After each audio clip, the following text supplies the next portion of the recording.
Bintari Juliati dari SDN 14 Air Saleh, calon guru penggerak angkatan 9 Kabupaten Banyuasin. Kali ini saya sendiri ditemani oleh Ibu Umi Fajriah sebagai guru agama di SDN 14 Air Saleh. Assalamualaikum Bu Umi. Waalaikumsalam warahmatullahi wabarakatuh. Apa kabar hari ini? Alhamdulillah sangat baik. Alhamdulillah, hari ini kita akan mengadakan pra-observasi ya Bu. Baik, jalannya pembelajaran yang Ibu lakukan di dalam kelas atau sebelum saya melakukan supervisi kelas. Adapun tujuan supervisi adalah untuk mengetahui dan juga mengevaluasi jalan proses pembelajaran yang Ibu lakukan. Dan kenapa kita hari ini melakukan pra-observasi, yaitu persiapan awal sebelum Ibu melakukan pembelajaran agar lebih siap dan percaya diri sehingga memberikan pembelajaran terbaik untuk muridnya ya Bu. Ada beberapa pertanyaan yang Ibu ingin saya tanyakan. Yang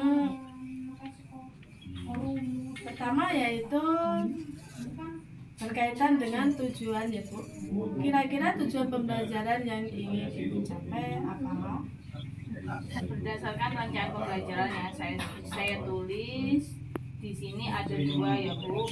Tujuan pembelajaran saya yaitu yang pertama, siswa dapat membaca Quran surat Al-Hujurat ayat 13. Untuk yang kedua, siswa dapat menghafal Quran surat Al-Hujurat ayat 13. Nah, berarti ada dua tujuan pembelajaran yang ingin Ibu capai ya Bu. Bagaimana dengan area perkembangan yang ingin Ibu lakukan? Area perkembangan yang ingin saya lakukan yaitu ada dua, pengetahuan dan keterampilan. Yang pertama pengetahuan, yaitu siswa dapat membaca dan menelaah terhadap hasil observasi. Kemudian yang kedua yaitu siswa dapat menghafal Al-Quran surat Al-Hujurat ayat 13. Baik, berarti yang ingin dicapai adalah bagian aspek pengetahuan dan keterampilan ya Bu. Ya. Baik Bu, saya ingin mendengar rencana yang akan Ibu lakukan dalam kelas, strategi pembelajaran maupun metode pembelajaran. Metode dan strategi pembelajarannya itu awalnya demonstrasi. Yang kedua, kemudian saya juga melakukan pembagian kelompok dengan kemampuan dan keaktifan siswa, dan untuk model saya menggunakan model pembelajaran berbasis masalah atau problem basic learning. Untuk metode saya menggunakan metode berbasis kelompok, yaitu tanya jawab, penugasan, dan bertukar kartu atau mix match. Baiklah Bu, jadi di dalam kelas Ibu menggunakan pembelajaran dengan berdiferensiasi tentunya ya, dengan model pembelajaran berbasis masalah, kemudian metode berbasis kelompok, penugasan, tanya jawab, dan penukaran kartu match. Ya. Baiklah, kemudian media apa yang Ibu gunakan di dalam kelas? Media yang digunakan yaitu laptop, terus proyektor, terus kartu yang saya buat sendiri, itu nantinya akan dibagikan ke siswa, terus tag PowerPoint, dan juga tag hasil observasi.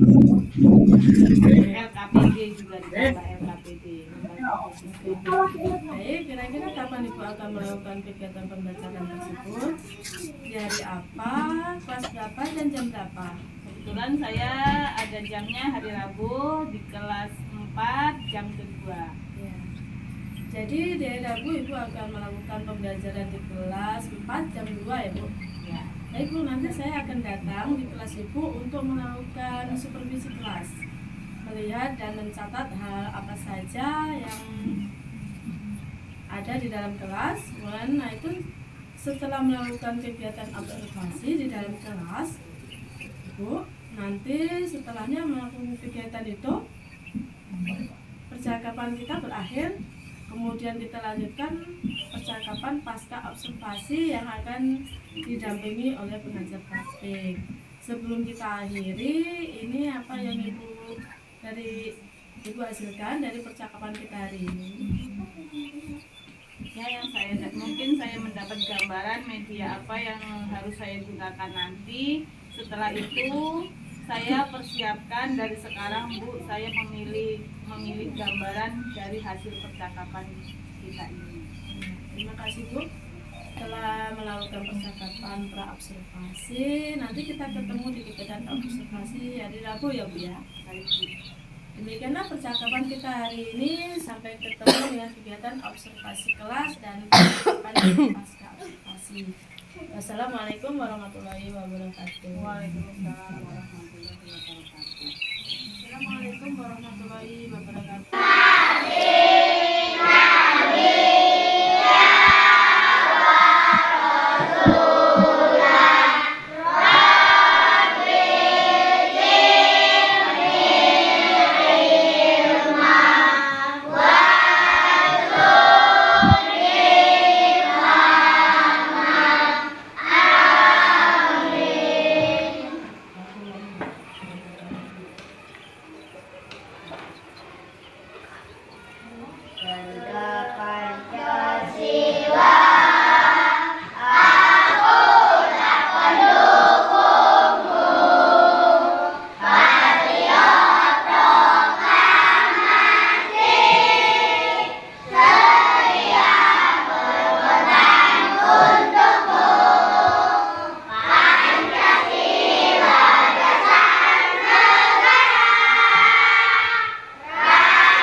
Baiklah, sebelum kita mulai pelajaran, Ibu mau bertanya terlebih dahulu, bagaimana kabarnya anak-anak hari ini? Alhamdulillah, luar biasa.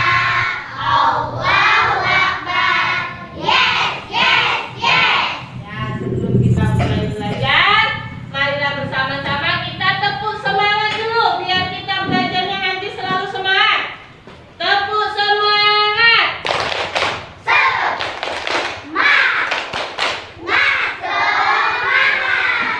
Ya, hari ini siapa yang nggak berangkat sekolah? Siapa? Kenapa? Afin kenapa? Males, Bu. Males. Oh, nggak boleh ya. Kita masih kecil, harus rajin bersekolah. Harus rajin belajar juga supaya jadi anak yang pintar. Baiklah. Yang nggak berangkat, tolong nanti dikasih tahu pelajaran kita hari ini ya.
Al-Hujurat itu artinya apa?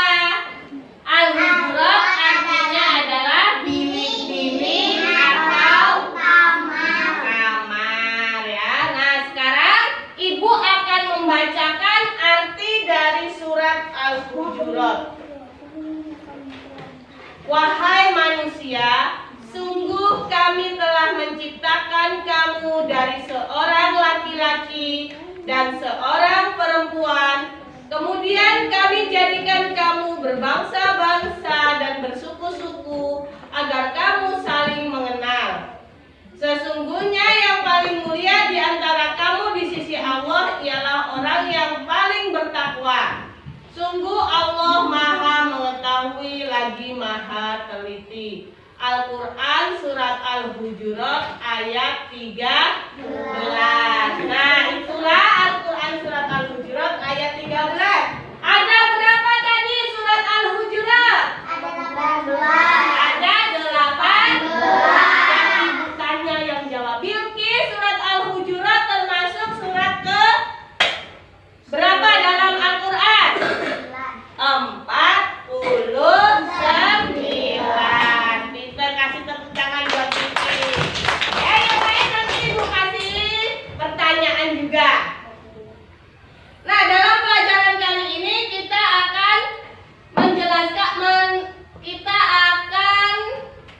Ibu akan memberikan tentang gambaran ilmu tajwid yang ada di Al-Quran Surat Al-Hujurat ayat 13 ya. Nah, perhatikan di sana. Di sana kamu perhatikan ke depan semuanya. Ada titik berwarna biru menunjukkan bacaan mat. Bacaan mat itu panjang. Huruf mat ada berapa? Ada 3. Matobi'i alif, matobi'i waw, dan matobi'i ya mati. Itu huruf mat. Tanda merah menunjukkan bacaan guna mendengung 2 harokat. Dan yang terakhir yaitu tanda baca apa? Hijau menunjukkan bacaan qalqalah memantul. Ada berapa huruf qalqalah? Ada 5. Contohnya ba, jim, dal, to, o, atau baju di toko. Paham semuanya? Paham? Sudah paham? Nauzubillah, ini bunda alimun khabir, matobiya, mata ilahi gunting. Nah, berarti bisa kayak gitu caranya.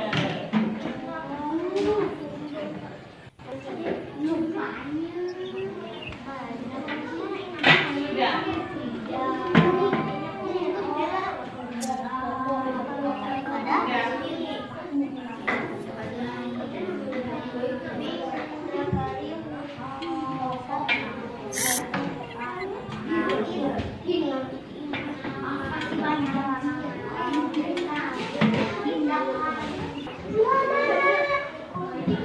Siapa yang sudah?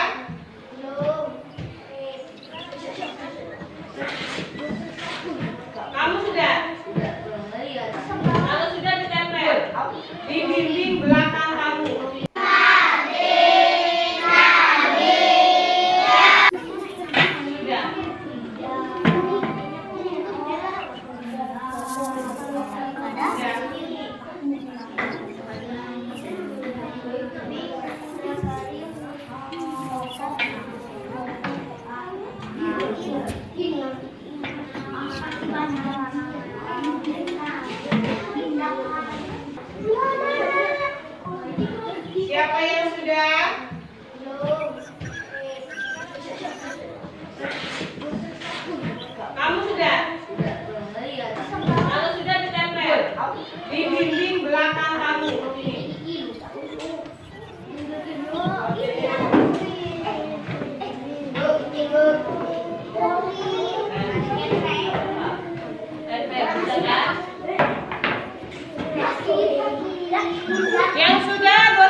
dengan saya Bintari Jugati dari SDN 14 Air Saleh, calon guru penggerak Angkatan 9 Kabupaten Banyuasin. Saya akan melanjutkan kegiatan percakapan pasca observasi dengan Ibu Umi Fazlia dari SDN 14 Air Saleh.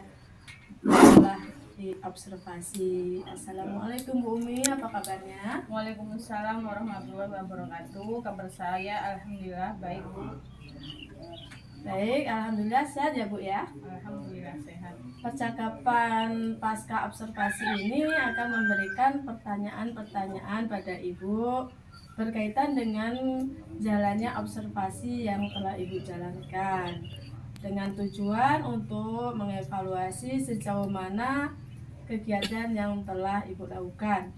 Untuk pertanyaan pertama, bagaimana perasaan Ibu terkait dengan jalannya kegiatan observasi waktu kegiatan Ibu mengajar kemarin? Karena belum terbiasa jadi tegang, Bu. Tapi alhamdulillah observasi berjalan dengan lancar.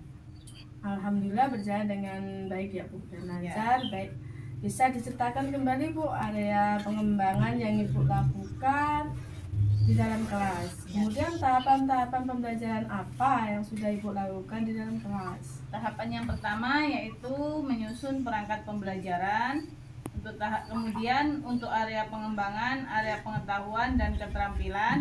Untuk pengetahuan siswa membaca surat Al-Hujurat, dan untuk keterampilan siswa dapat menghafal Quran surat Al-Hujurat ayat 13. Baik, untuk area pengembangan yang digunakan yaitu area pengembangan pengetahuan dan keterampilan. Menurut Ibu sejauh mana area pengembangan yang sudah Ibu sampaikan tadi, apakah sudah berhasil? Menurut saya berjalan dengan baik, namun masih ada kekurangan. Nampaknya metode model biasanya masih ada kekurangan. Baik Bu, sudah dilakukan dengan baik, sudah sesuai dengan pembelajaran, tapi masih ada kekurangan. Nah, menurut Ibu dalam kekurangan ada kendala-kendala yang Ibu hadapi dalam proses pembelajaran di dalam kelas Bu? Jadi kebanyakan siswa itu ada yang kurang aktif dalam belajar, tapi yang banyak juga yang siswa sudah berperan aktif dalam pembelajaran itu. Makanya saya mengambil metode match and match, penukaran kartu agar siswa semuanya berperan aktif. Baik, jadi ada beberapa siswa yang tidak terlibat dan aktif ya. Iya. Mungkin hanya mengandalkan teman begitu ya Bu ya. Iya. Kira-kira mengapa begitu ya Bu? Kok bisa terjadi? Karena mungkin pembagian kelompok yang terlalu banyak, jadi siswa itu terlalu banyak, bingung cara siswa itu, kurang pembagiannya. Oke, jadi itu adalah kemudian rencana selanjutnya Bu? Ya mungkin karena kan siswa kan gaya belajar siswa itu masing-masing, Bu. Kadang kan ada yang visual, ada yang kinestetik. Jadi nggak semua gaya belajar siswa itu sama. Jadi harus mengambil metode yang lain agar siswa itu berperan aktif semua. Oke, jadi itu adalah rencana kedepannya mungkin akan dirubah ya Bu, Iya. tentang pembelajarannya mungkin menyesuaikan siswa ya. Baiklah Ibu, kemudian dari cerita Ibu tadi untuk melakukan perubahan yang baik sesuai Ibu ceritakan tadi. Kemudian dibanding kegiatan hari ini mungkin kedepannya nanti akan Ibu rubah bagaimana percakapan atau pembelajaran yang tadi. Ya, akan saya rubah, tapi tidak dalam waktu dekat. Mungkin akan saya lakukan secepatnya. Ya betul Bu. Karena mungkin ada pembelajaran baru ya, kegiatan baru nanti waktu semester kedua. Karena ini adalah kegiatan akhir semester kita, mungkin kita akan melakukan kegiatan semester 1. Ya. Jadi nanti akan Ibu lakukan pembelajaran baru itu. Terus mudah-mudahan rencananya akan berjalan sesuai yang telah direalisasikan. Terima kasih ya Bu. Assalamualaikum warahmatullahi wabarakatuh. Sama-sama. Waalaikumsalam warahmatullahi wabarakatuh. Assalamualaikum warahmatullahi wabarakatuh.